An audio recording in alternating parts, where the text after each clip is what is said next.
Voici quelques formules qui pourraient s'avérer utiles dans les suites géométriques. Alors, on a vu que de manière générale, si j'avais une suite géométrique définie de la sorte, avec n qui appartenait au naturel privé de 0, un, au départ de u1, je vais le multiplier par une certaine valeur à l'exposant n-1, c'est-à-dire qu'entre le premier et le nème terme, donc j'ai n termes, mais j'ai n-1 intervalle. Pour passer de u1 à u2, je multiplie une fois par q. Pour passer de u1 à u3, je multiplie deux fois par q, autrement dit, je multiplie par q au carré. Donc pour aller jusqu'au nème, j'ai n-1 fois q à appliquer pour obtenir la valeur de un. Ça, c'est si on travaille dans n privé de 0. Donc bien faire la différence, comme on l'a peut-être déjà mentionné plus d'une fois, avec le cas où n appartient au naturel. Donc dans ce cas-là, je démarre à u0, puis j'ai u1, u2, u3, etc. jusque un. Dans ce cas-là, la formule sera légèrement différente parce que pour passer de u0 à u1, j'ai bien multiplié une fois par q. Pour aller de u0 à u2, je multiplie deux fois par q ou par q carré. Donc pour aller de u0 à un, je vais bien faire n intervalle, autrement dit, je vais multiplier par q exposant n. Donc dans ce cas-là, et uniquement dans ce cas-là, donc faites bien attention quand vous lisez vos énoncés, un pourra être exprimé comme u0 fois q exposant n. Voilà, mais ça c'est vraiment pour quelques cas particuliers.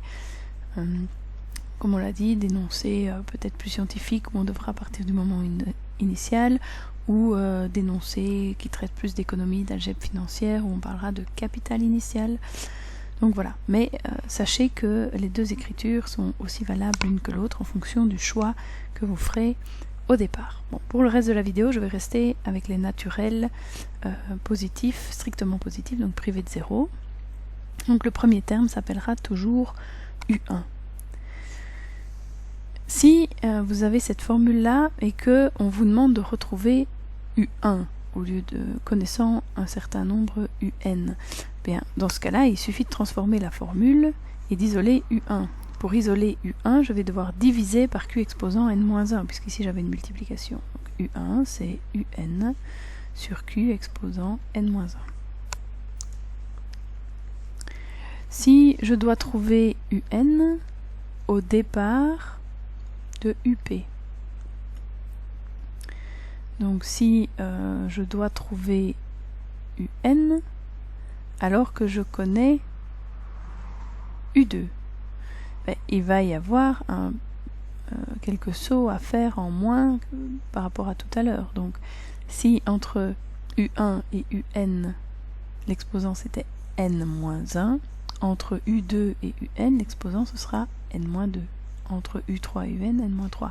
Et donc de manière générale, un est égal à up fois q exposant n-p. Voilà. Cette formule est la plus générale qui soit. Si vous connaissez u1, il vous suffit de remplacer p par 1 et vous obtenez celle-ci. Si on vous demande de trouver cette fois la raison, donc vous devez isoler le q. Ben, si vous devez isoler q, il va falloir cette fois-ci diviser un par u1. Donc si je divise un par u1, je trouve q exposant n-1. Bon, je n'ai pas encore trouvé q exactement, puisque là il y a une puissance, et donc il y a une étape supplémentaire qui nécessite de faire la racine n-1 de un sur u1 pour déterminer le q. De la même manière, si je pars de la formule générale, je peux dire que q, c'est la racine n-pim de un sur up.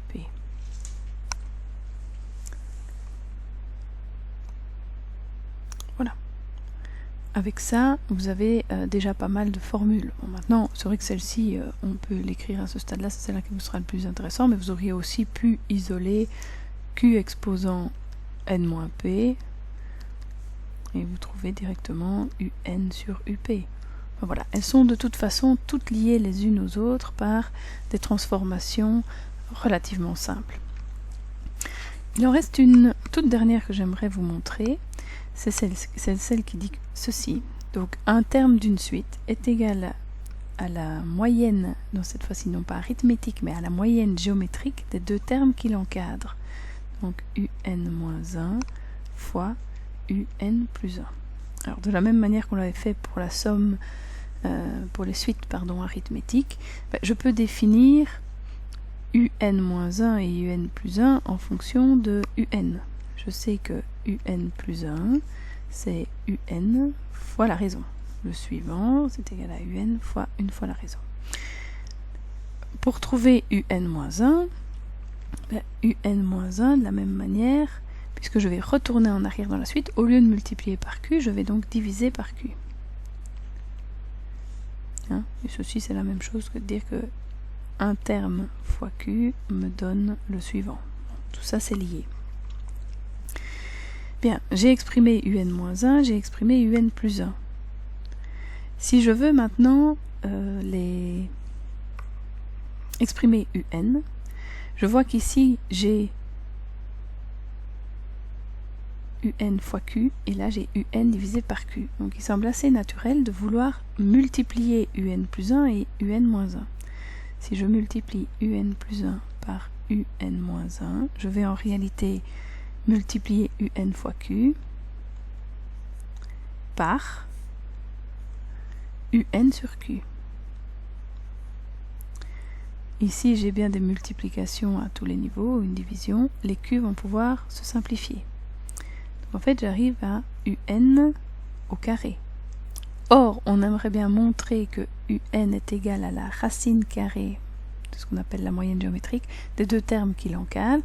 Si j'applique la racine carrée de part et d'autre, j'ai bien que la racine carrée de un plus 1 fois un moins 1 est égale à un.